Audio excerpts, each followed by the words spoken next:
Buenos días. Porque en la tardanza estaba ayudando a un compañero que ya no había podido unirse a las reuniones. Estábamos viendo si podíamos incluir como invitado. Bueno. Horario que vamos a iniciar. Gracias a todos.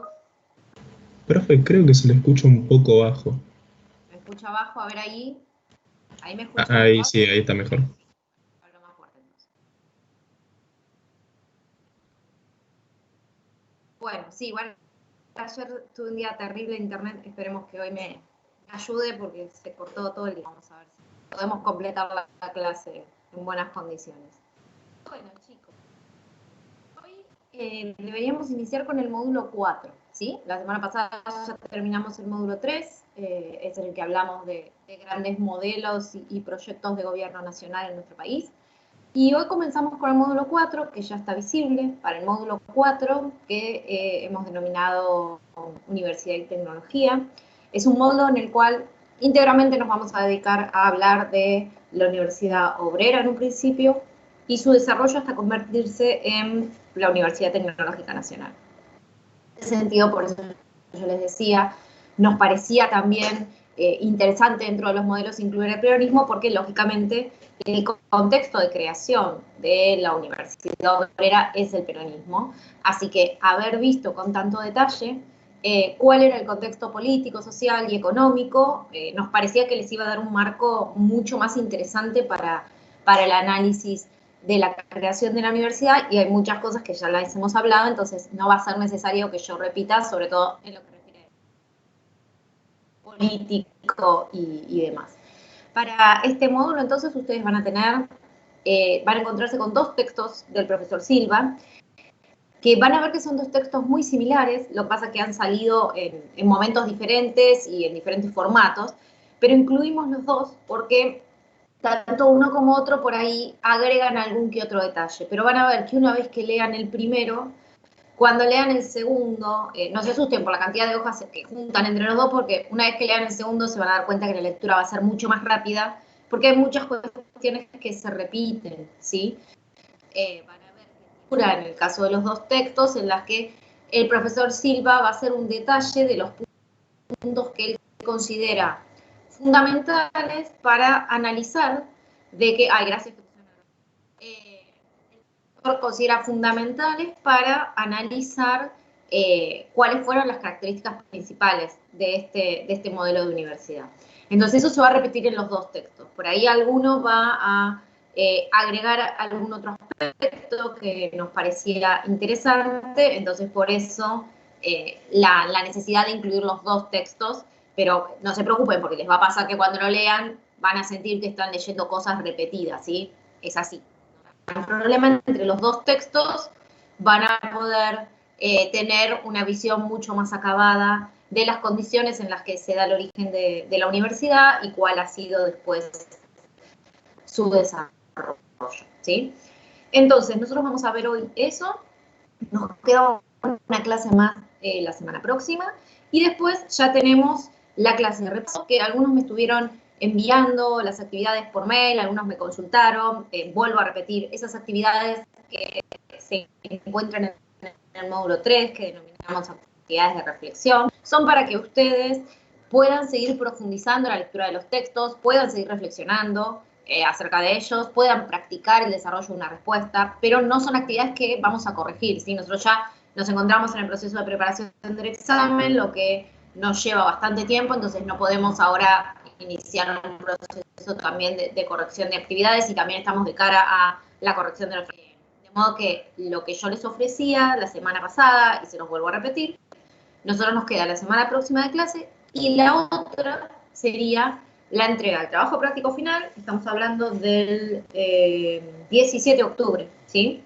El sábado 17 de octubre ustedes van a entregar el trabajo práctico final y vamos a tener esa clase que sería como una clase de repaso. Ese día, plantear dudas, si es que la tuvieran, sobre alguno de los textos, o si quieren podemos hacer una puesta en común, podemos retomar esa actividad y poder pueden ustedes comentar cuáles han sido las respuestas que tuvieron para esas actividades, bien, si quieren poner una suerte de corrección de esas actividades, ¿sí? Pero lo dejamos en todo caso para ese momento y aprovechamos la clase de código, entonces por ahí no plantea, se queda desaprovechada, ¿sí? Bien, vamos a empezar entonces con el módulo 4, con el texto del profesor Silva. Muchos años, ustedes en realidad han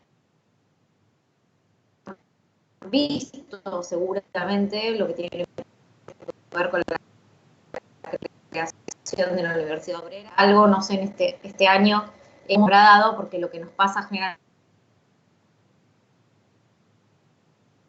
es que en el curso de ingreso, el docente que tuvo y demás lo ven con mucho talento, no tanto, y ha sido bien.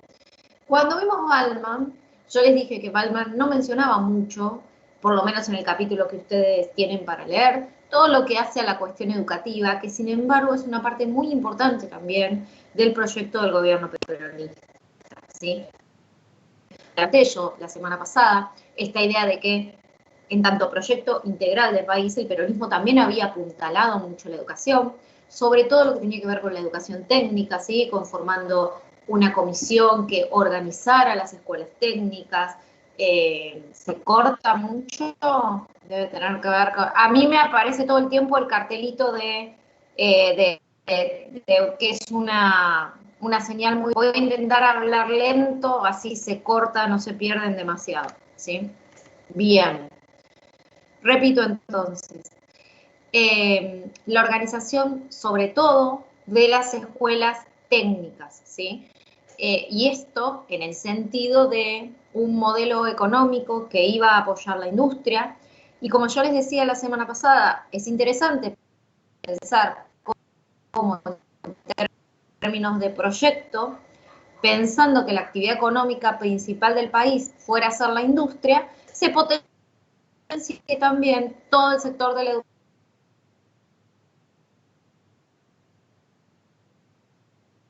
las escuelas técnicas, lo que después va a ser toda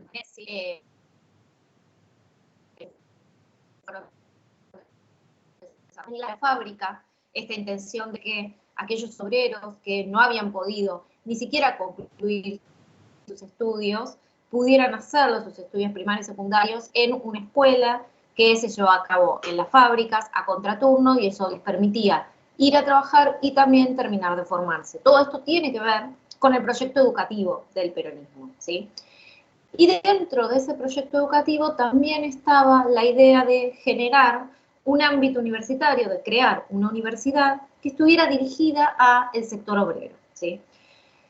El profesor Silva nos dice en su texto que claramente, y es una tesis que se sostiene en muchos autores, la universidad obrera significa un modelo de inclusión. ¿Modelo de inclusión en qué sentido? En el sentido de que es un modelo que tiende... Veo que tenemos problemas hoy, se corta mucho. A ver, vamos a probar. Apago la cámara. Apago la cámara a ver si funciona mejor, chicos.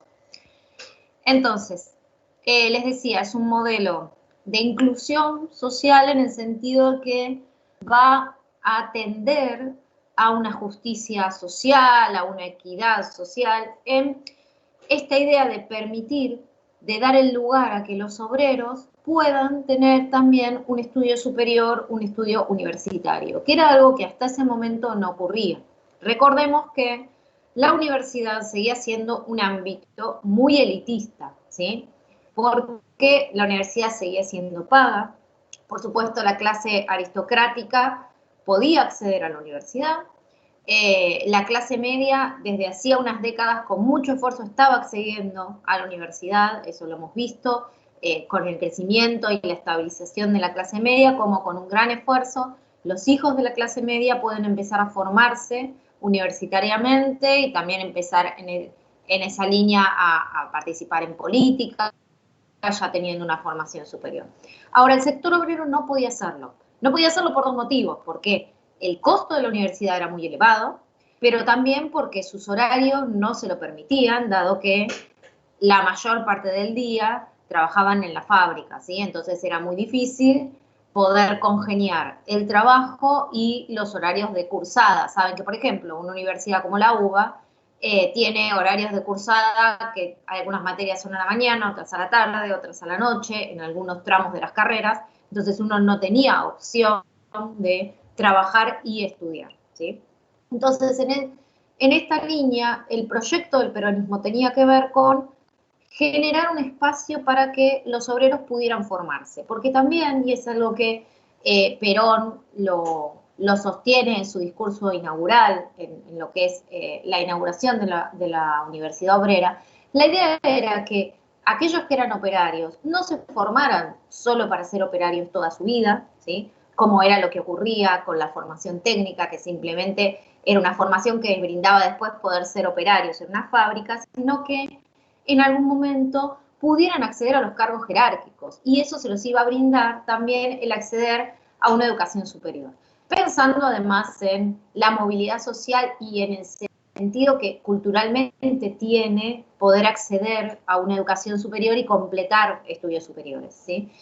Es en el mismo marco de esta idea de que todos puedan gozar de las mismas oportunidades y los mismos derechos, así como hablamos de los derechos en torno a la salud, al bienestar, al tiempo libre, a las vacaciones y demás. La educación entra dentro de esta gran gama de derechos que empiezan a ser respetados para todos los pobladores, ¿sí? Empezando a incluir también a este sector de la población que hasta ese momento no podía gozar de participar en lo que tenía que ver con la formación superior y en este caso universitaria. Entonces, lo que ocurre es que desde el comienzo del gobierno peronista se intenta concretar el proyecto de la Universidad Obrera. Es un proyecto que está desde el comienzo, ¿sí? En el 48 se va a presentar el proyecto en diputados para que sea aprobada la creación de la nueva Universidad Nacional. Pero es un proyecto que va a tener muchas trabas, que va a llevar muchas discusiones, y de hecho la universidad no se inaugura hasta 1953. Fíjense que le lleva 5 años de debate al peronismo poder instalar la idea de el inicio de las clases en una universidad obrera. Y esto tiene que ver con la resistencia que tenía desde otros sectores, ¿sí? Esto que les decía, que la universidad seguía siendo un ámbito muy elitista. Se le critica, por ejemplo, desde lo que tiene que ver con los conceptos, la idea de que no puede llamarse universidad a una casa de estudios superiores en las cuales se brinden conocimientos solo sobre una materia, en este caso la ingeniería, ¿sí?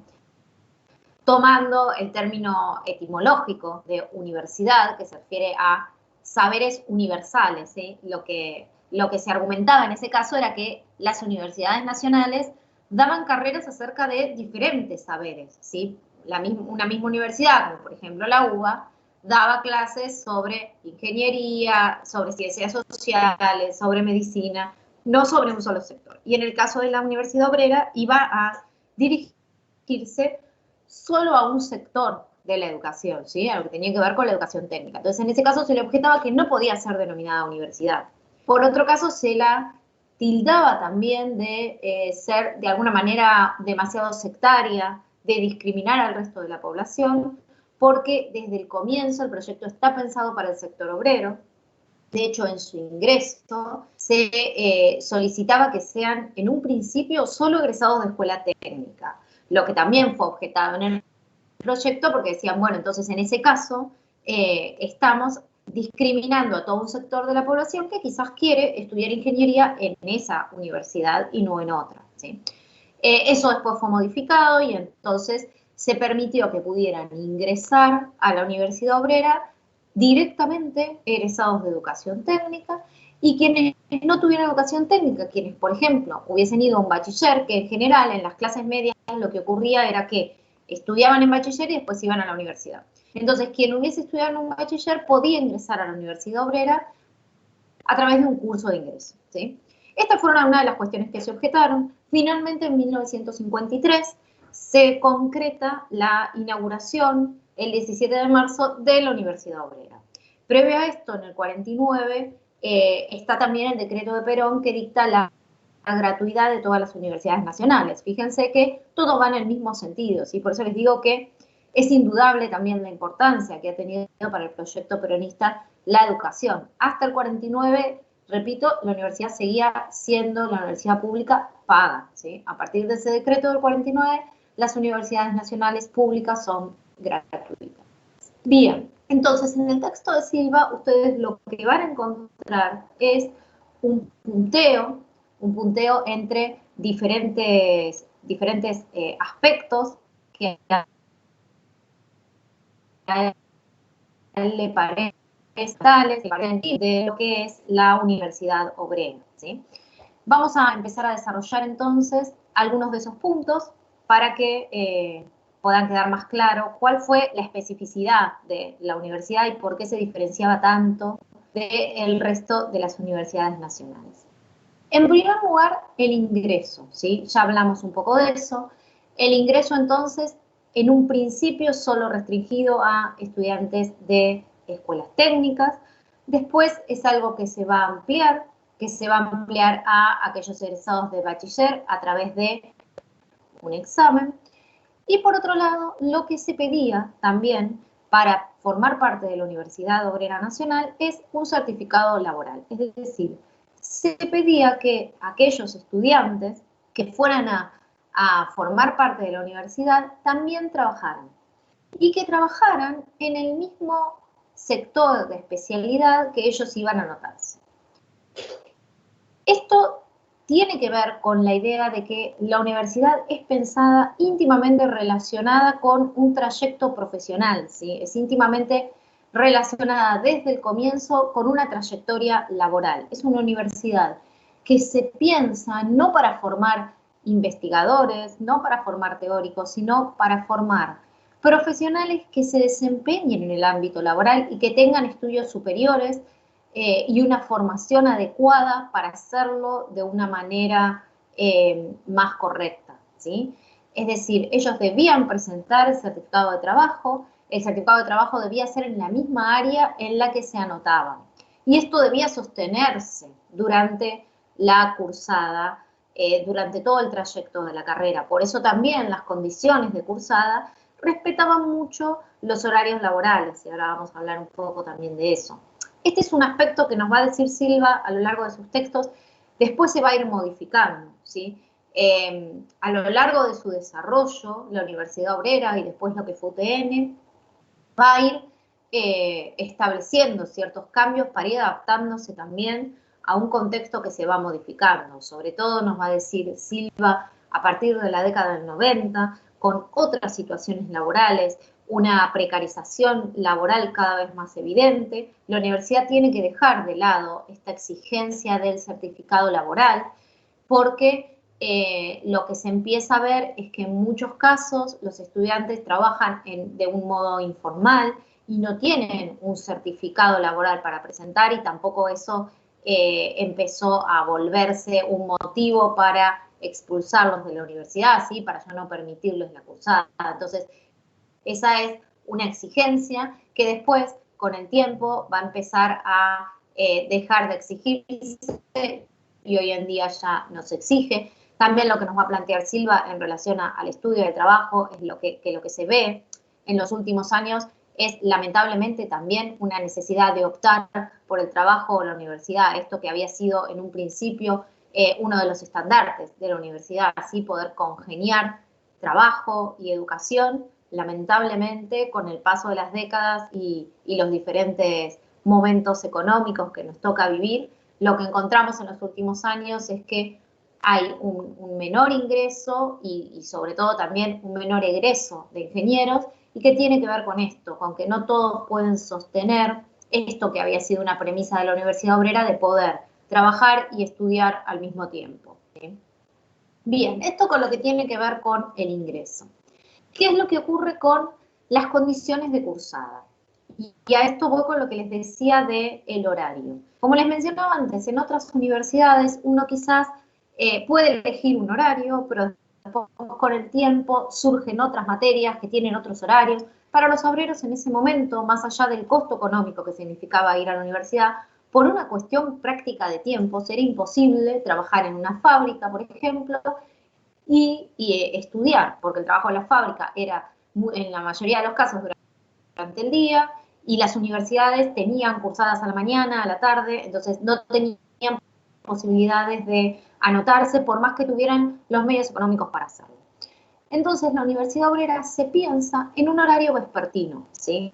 Hoy en día no, ya tenemos cursadas en todos los horarios, pero de hecho, por ejemplo, la Regional Aedo, cuando comenzó, tenía solo cursada en el turno vespertino. Hoy en día tenemos muchos más turnos, tenemos muchos más cursos, perdón, en otros turnos, pero hace unos cuantos años, cuando la Regional Aedo comenzó, de hecho, en el edificio donde funciona la Regional Aedo, funcionaba una escuela técnica también, y durante el día funcionaba la escuela técnica y durante la noche funcionaba la universidad. Es decir, se mantenía todavía esta idea de que la universidad funcionaba en un turno vespertino, esto es, desde las 7:15, creo que nos menciona Silva, hasta las 10:30 de la noche. Ese era el horario de cursada, es decir, que los obreros, lo que también significaba, piensen, bueno, lo que nos pasa a todos hoy en día, un gran sacrificio personal, ¿sí? Trabajar por ahí todo el día y después ir a las 7 de la tarde a la universidad hasta las 10:30 de la noche.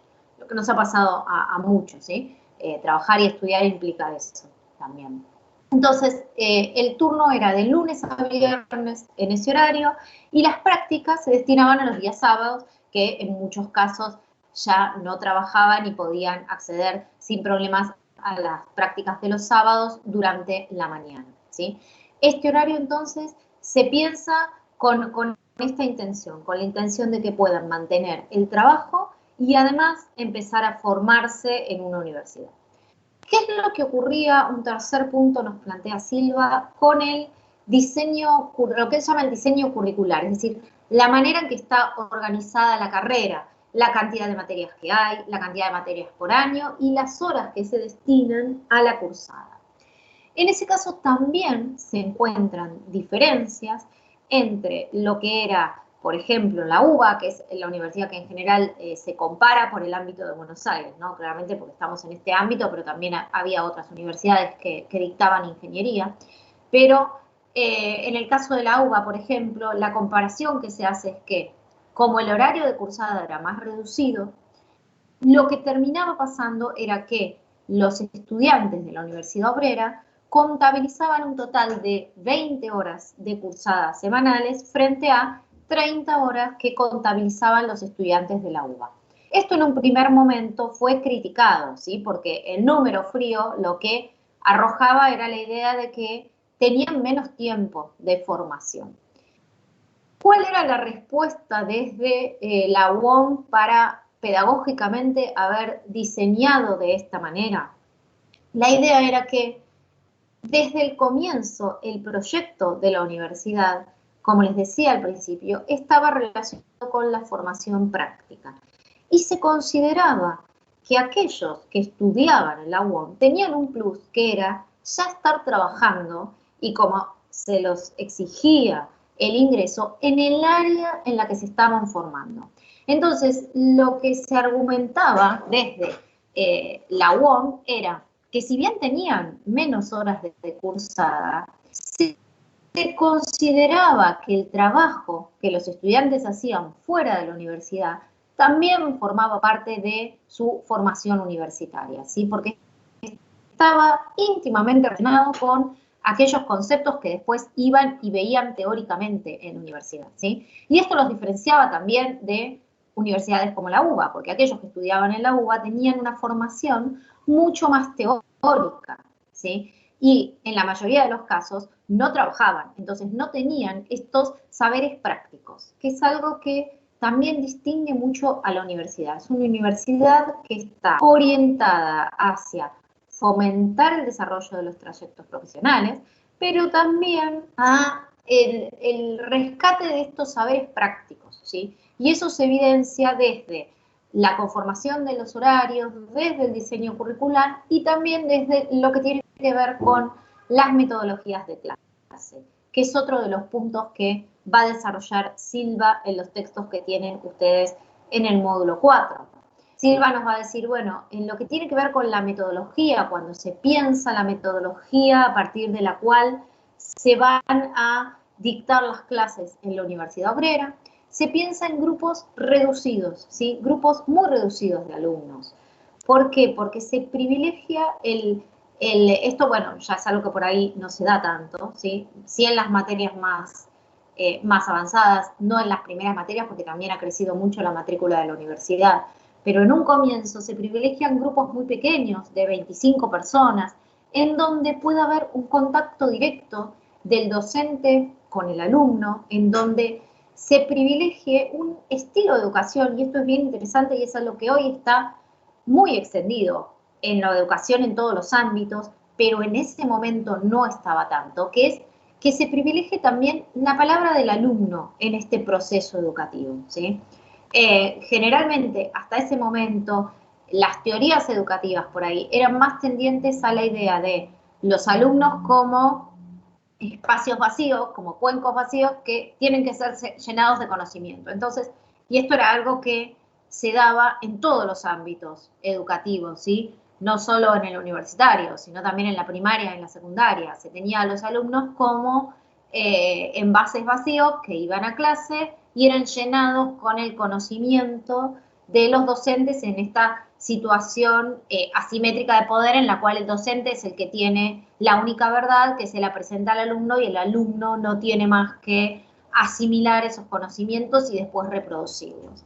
Bueno, esto es bastante diferente a la idea de dictado de clase, a partir de la cual se generaban los contenidos en la Universidad Obrera. Acá lo que se está pensando es un grupo reducido, en donde el docente escucha al alumno, porque están pensando en alumnos que no vienen sin ningún tipo de experiencia, sino que son alumnos que ya trabajan, que como les vengo diciendo desde el principio, trabajan en el mismo sector en el que se están formando, entonces tienen experiencia, les faltan los saberes teóricos, quizás, pero tienen la experiencia práctica de estar trabajando en ese área.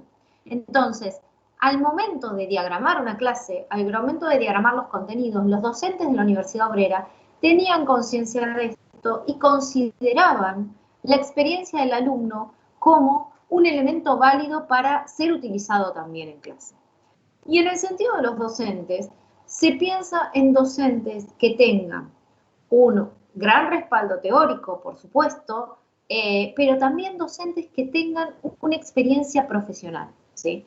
Desde el comienzo, los docentes que forman parte de la Universidad Obrera eran docentes que además de desarrollar su labor docente, tenían por ahí puestos jerárquicos en empresas, ¿sí? Tenían una experiencia laboral probada y cotidiana, que eso era también lo que se transmitía. Y vean que está todo en el mismo sentido, siempre en no perder de vista la relación entre la formación universitaria y la práctica. Fíjense qué diferente que es por ahí al planteo de otras carreras en donde, y estoy pensando en mi experiencia personal, yo soy antropóloga, que es una carrera que cuando uno la escucha la siente absolutamente teórica, y de hecho la cursada es absolutamente teórica. Yo cursé en la UBA y es una cursada totalmente teórica, en donde uno se está formando, no sabe bien para qué. Eso es algo que tiene que descubrir cuando se recibe. Esto es algo que está resuelto desde el primer momento en la Universidad Obrera y hoy también en UTN. Uno estudia, pero todo el tiempo se está estableciendo este vínculo directo con lo profesional, ¿sí? No es una preparación puramente teórica, una formación teórica, sino que se piensa en el después, se piensa en la práctica durante la cursada y luego de una vez recibidos los ingenieros, ¿sí? Hay una íntima relación entre la teoría y la práctica, y esto es un aspecto que distingue mucho a la Universidad Obrera en ese momento y hoy también a UTN. Bien, un quinto punto, tiene que ver con el título, ¿sí? El título de aquellos que estudiaban en la Universidad Obrera era diferente al título de los que estudiaban en universidades nacionales. Quien se recibía en la Universidad Obrera se recibía con el título de ingeniero de fábrica con alguna especialidad en particular, ¿sí? La que había elegido. Esto es intencional, tiene que ver con brindarle cierta especificidad al título, con que sea diferente al del resto de los ingenieros recibidos en otras universidades, porque les brindaba desde el principio esta tendencia profesional, ¿sí? Si se quiere, que la universidad brindaba. Desde el comienzo, desde su formación, está presente esta idea de después desarrollarse, después desempeñarse como profesional en un ámbito industrial. Entonces, eso quedaba plasmado en el título que uno recibía. Uno ya se recibía como ingeniero de fábrica. No había forma de pensar en un ingeniero de la UOM que después desarrollara una tarea de investigación, por ejemplo. No en ese momento. Los cambios en materia educativa y en materia del lugar que la universidad hoy tiene han hecho que hoy en día sí la UTN tenga un gran desarrollo en investigación, en áreas como consultoría, en donde sí hay desarrollos de proyectos de investigación, pero que después siempre tienen una transferencia, lo que se llama la transferencia tecnológica, ¿no? Existe la investigación, pero no es una investigación que queda como pura investigación teórica que circula después en un paper dentro de los ámbitos universitarios, sino que siempre la investigación está pensada en el sentido después de una transferencia, de que eso de alguna manera llegue a la sociedad en forma de alguna tecnología concreta o después de algún programa, que se plasme esa investigación en la sociedad, ¿sí? Desde el comienzo, entonces, la universidad sigue pensando en esta idea de implicarse en la industria. Y tiene que ver también con lo que les decía al principio, con un proyecto educativo que vaya de la mano de un proyecto económico de país que fomentaba la industria nacional, ¿sí? De hecho, en el texto de Silva también se menciona, por ejemplo, en el caso específico de la regional Aedo, cómo se ha ido desarrollando en torno a industrias que existían en la zona, ¿sí? Y esto tiene que ver con un último punto que es bien importante, muchas veces cuando estudian se lo olvidan, y es algo distintivo y es algo que caracteriza a la UTN, yo creo, en muchos aspectos más que otros, que es el federalismo, ¿sí? La UTN y en ese momento la UOM es una universidad que desde el comienzo también se piensa con un sentido federal. No es una universidad que tiene un asiento en Buenos Aires y solo se desarrolla en ese sitio geográfico, sino que si bien comienza en Buenos Aires, inmediatamente se desarrollan también en Santa Fe, en Córdoba, en Mendoza, y después se van desarrollando otras regionales. No son filiales, no son sedes, como ocurre por ahí algunas otras universidades nacionales que tienen una sede en algún lugar. Son regionales, son universidades que están emplazadas en una región diferente a, por ejemplo, la de Buenos Aires, donde se encuentra el rectorado, ¿sí? ¿Cuál era el sentido de generar una universidad que tuviera un desarrollo regional, que estuviera presente en todo el país? Poder explotar justamente las demandas productivas de cada una de las regiones. Y esto tiene que ver con el proyecto que les digo del desarrollo industrial y tiene que ver con la idea de pensar la educación superior íntimamente relacionada con la práctica profesional. Se piensa en generar universidades en aquellos lugares donde hay también posibilidades productivas, donde hay necesidades de desarrollo productivo, donde hay recursos que tienen la posibilidad de ser explotados. Y el hecho de generar en ese lugar una universidad nos permite formar profesionales para que después puedan desempeñarse también en ese ámbito, ¿sí?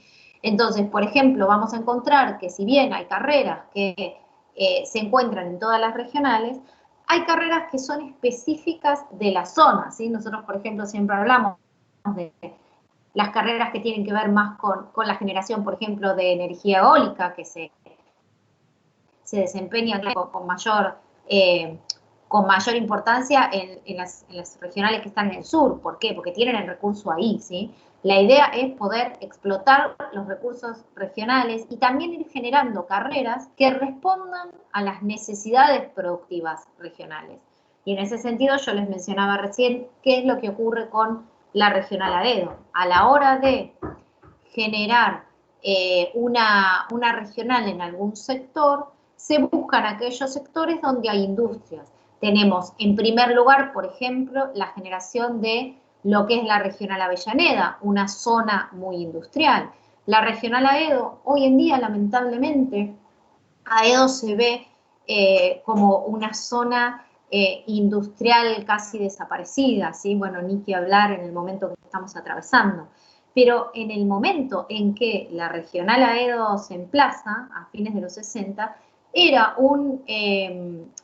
una zona que industrialmente había crecido mucho. Teníamos toda la zona de la Cantábrica, la zona de Palomar, la base aérea. Había toda una serie de industrias alrededor, todo lo que es la zona de industrias de Morón, que tenían un gran potencial de explotación, muchas zonas de fábricas.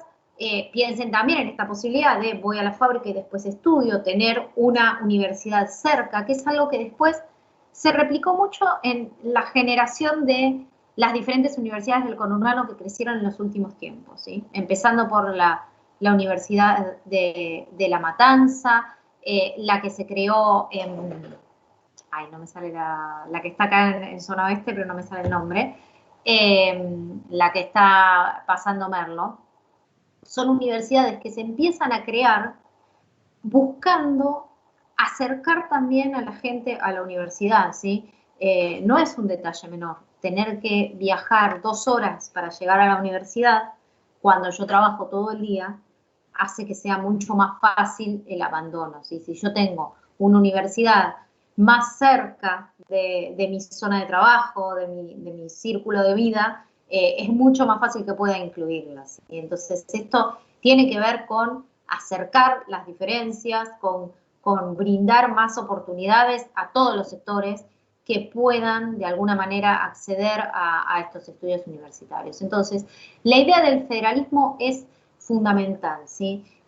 Una universidad que hoy en día está muy extendida en todo el país, con muchas regionales, algunas más importantes que otras, pero cada una con una especificidad, cada una pudiendo explotar los recursos naturales que les brinda la zona en la cual están emplazadas, ¿sí? Generando continuamente proyectos, porque eso es lo que va pasando después con el tiempo, como yo les decía, las transformaciones que va surgiendo en la universidad y que tienen que ver con un contexto diferente, que empieza a reclamar diferentes respuestas de la universidad. Recuerdan cuando hablamos en el texto de Napoli del compromiso social de la universidad, de la necesidad de la universidad hoy en día de comprometerse, de implicarse en la realidad que la rodea, en la realidad social, política, económica, y la necesidad de dar respuesta a las problemáticas. Bueno, qué mejor que estar en la zona en la que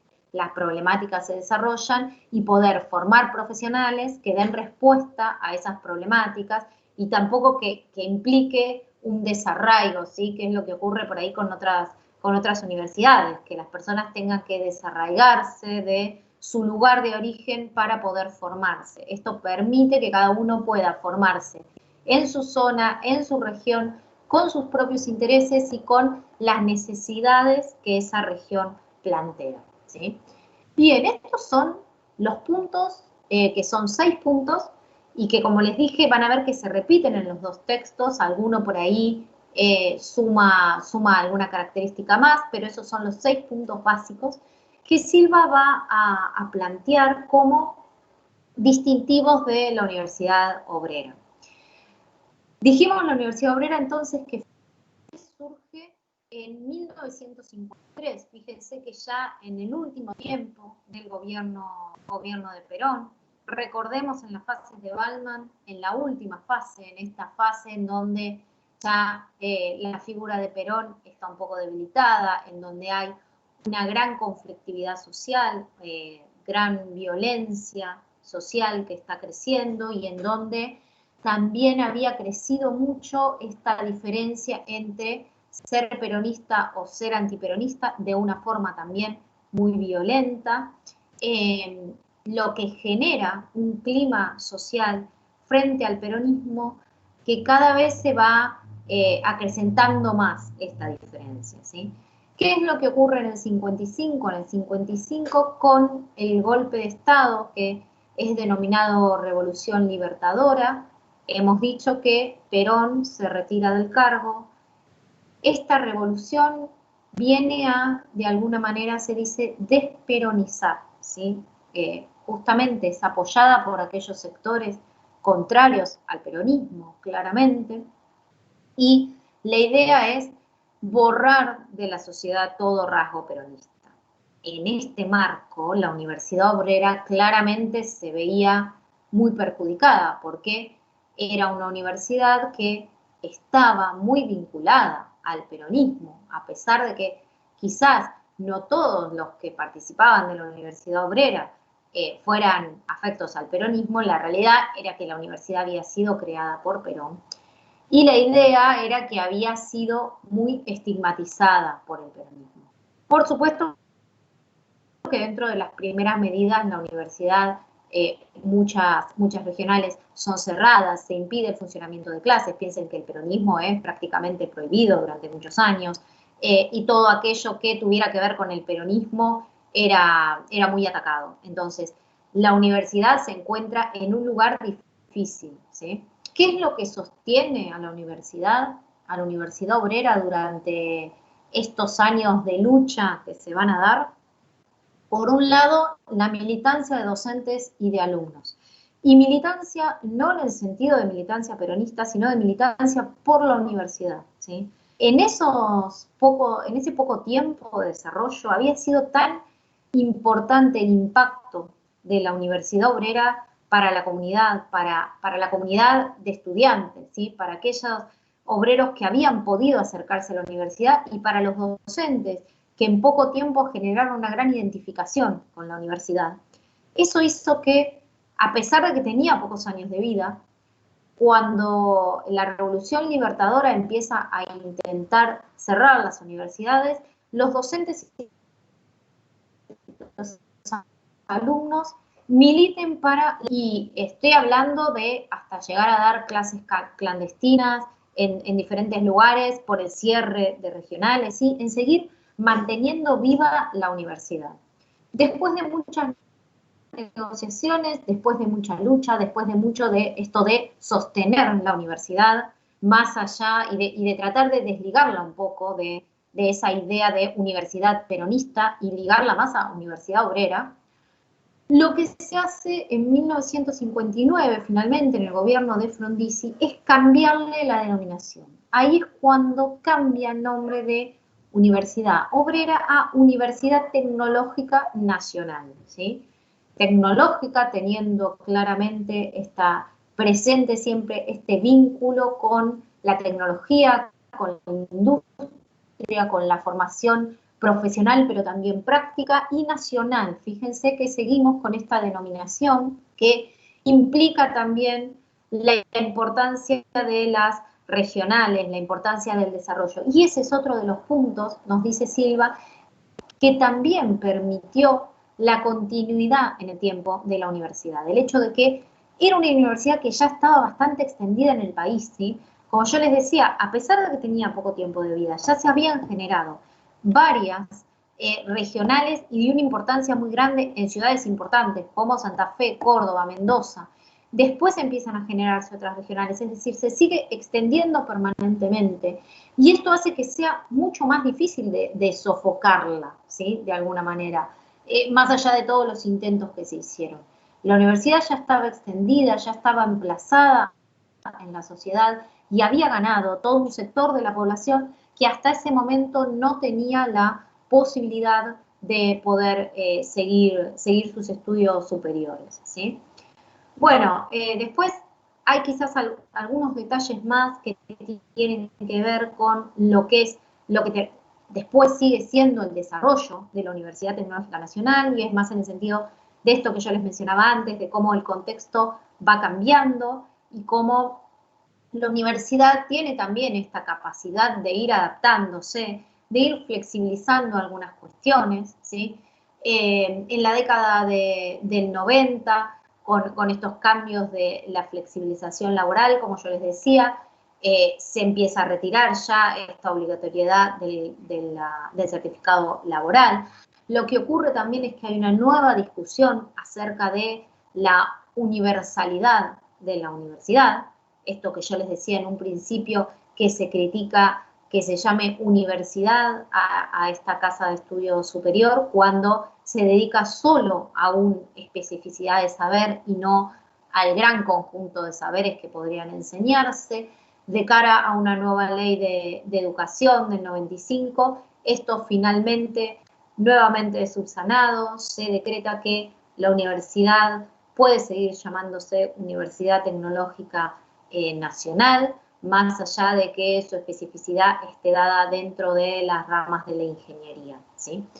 Y finalmente lo que también nos menciona Silva y que es interesante y tiene que ver con este ayornamiento, si se quiere, de la universidad, con esto de adaptarse, es lo que se refiere a las prácticas profesionales, que es algo que también en las últimas décadas se volvió una práctica ya institucionalizada a partir del CONFEDI, de esta Confederación de Universidades de Ingeniería, y que tiene que ver con la posibilidad de que los alumnos tengan prácticas profesionales, de que se formen teóricamente, pero que también tengan una práctica profesional. Fíjense que al final, esto que había sido en un principio la característica distintiva de la UOM, esto de vincular la teoría y la práctica desde un principio, de no centrarse en una formación de un ingeniero que esté simplemente abocado al desarrollo de los saberes teóricos,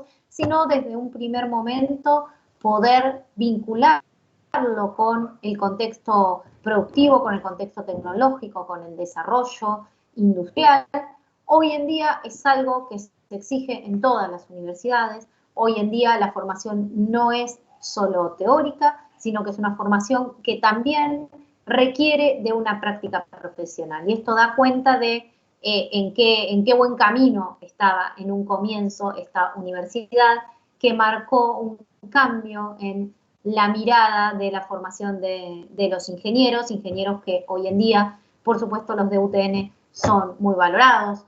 En general, ustedes pueden ver que todas las obras en las que uno tiene conocimiento, las consultorías, siempre hay un egresado de UTN que está participando, ¿sí? La extensión que ha tenido en estos años la universidad, el desarrollo regional, la capacitación de sus profesionales ha hecho que, sin duda, se convirtiera en una de las universidades más importantes y habiendo podido trascender este primer momento en donde se intentó dejarla muy ligada a un proyecto político determinado, que sí tuvo esta visión, como les decía al principio, de futuro, ¿sí? Exactamente, Nicolás, claro, sí. Los egresados de UTN tienen mucha proyección, porque aparte, esto que yo les digo de las prácticas profesionales, que es algo que en las últimas décadas vienen desarrollando las universidades, la UTN lo hace desde un principio. Entonces, las posibilidades que tienen ustedes de formarse, de vincularse con empresas, de establecer contactos con otros países, es muy grande, ¿sí?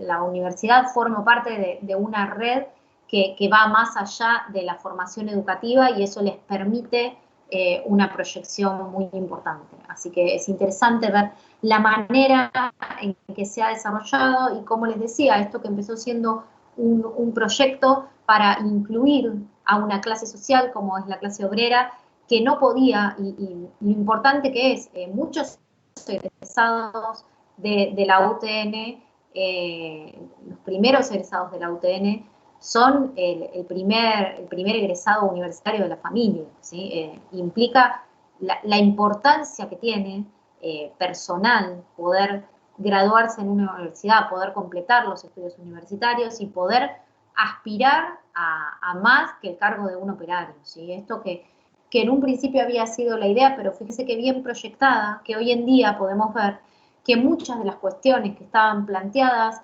en este proyecto como distintivas y pensadas desde otro lugar, pensadas no desde un ámbito estrictamente teórico, sino pensadas con la necesidad de vincularse desde un comienzo con la práctica profesional, hoy en día vemos que es el modelo que mejor funciona y es el modelo que ha sido adaptado por el resto de las universidades, ¿sí? Bueno, esto es más o menos los dos textos de Silva. Son textos sencillos, no les van a traer problemas para leer. Si bien han leído textos de Silva más complicados, van a ver que estos textos no lo son. Es así, muy esquemático como yo se los presenté.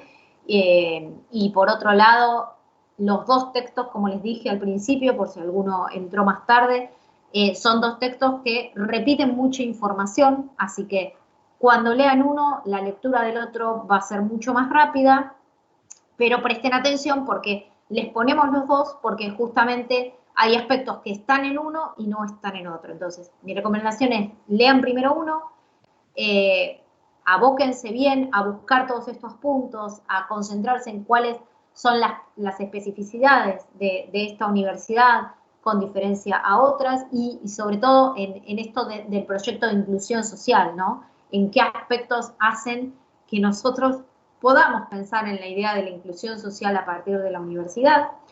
Y cuando lean el otro, bueno, traten de rescatar qué otros aspectos no estaban mencionados en el primero y también les sirven un poco para conformar lo que es la idea de lo que ha sido este proyecto de universidad, hoy una realidad tan importante dentro de lo que tiene que ver con el ámbito universitario para nuestro país. Bien, ¿alguna duda, alguna consulta, algún comentario?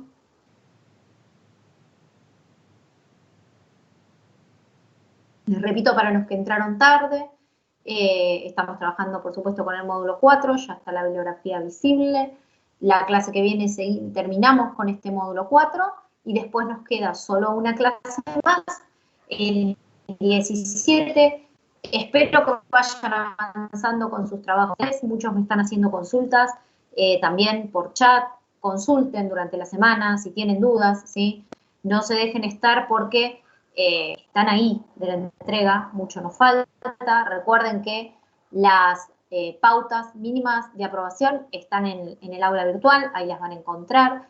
Fíjense de cumplir con esas pautas, ¿sí? Yo les vengo diciendo, el desarrollo de los trabajos es variable, los trabajos no pueden compararse unos contra otros, uno intenta evaluar particularmente cada trabajo, evaluar una suerte de proceso con lo difícil que nos resulta en esta situación en la que estamos trabajando, donde no hemos tenido contactos personales y es bastante difícil vincularse con ustedes, pero de todas formas tenemos la herramienta de esa primera entrega que hicieron, entonces podemos hacer una suerte de evaluación de proceso relacionando esa primera entrega con la que van a hacer ahora.